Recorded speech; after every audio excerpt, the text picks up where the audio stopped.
Hi, and welcome to Safety at the Frontline. I'm Jiren from Frontline Data Solutions, here to get you up to speed on the latest safety news.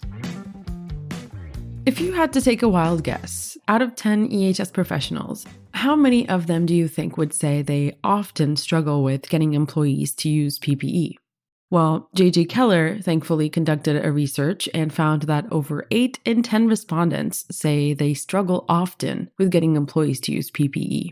That's 83% of professionals they interviewed, whereas 8% said it happens sometimes. What's even more interesting is the reason behind employees not wearing PPE, which I'm going to hate saying this out loud, but 72% of employees said they just don't want to wear it, according to the report. Half of the people in the interview said they think PPE isn't necessary, and also half of the people said that PPE makes their job harder. Other reason employees don't wear PPE, according to those surveyed, include not knowing that they had to, which comes in at 21%, and not having PPE that fits, which is 14%. On to our next news. New Jersey contractors were cited for exposing employees to potentially lethal dangers by allowing them to work near energized power lines at a Patterson worksite. Back in April 2022, the local power utility alerted OSHA about workers constructing a 5-story apartment building too close to nearby power lines.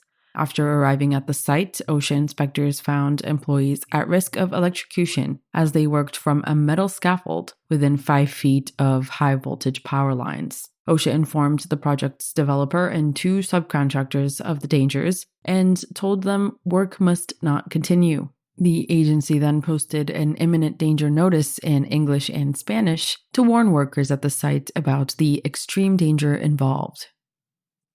Last news of the week, we wanted to announce all the companies that have been selected by EHS Today as America's safest companies of 2022.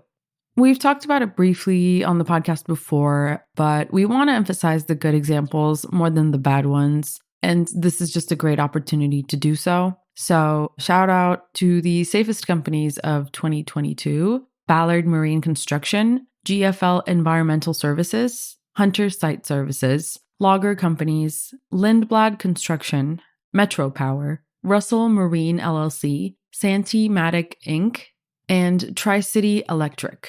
Congratulations to every single one of them. Last note before we go, we're hosting a Q&A session with OSHA lawyer Philip Russell. I'm sure you've heard of him. If not, go check him out. He's great at what he does. On October 27th on OSHA inspections. This is a great opportunity to get information from a subject matter expert. So if you have any questions regarding OSHA inspections, anything, keeping you up at night, make sure to tune in on October 27th, 1 p.m. Eastern, and ask away.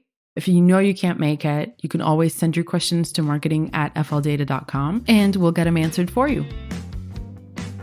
Don't forget to subscribe to our podcast for more EHS updates. And in the meantime, stay safe and stay tuned for next week.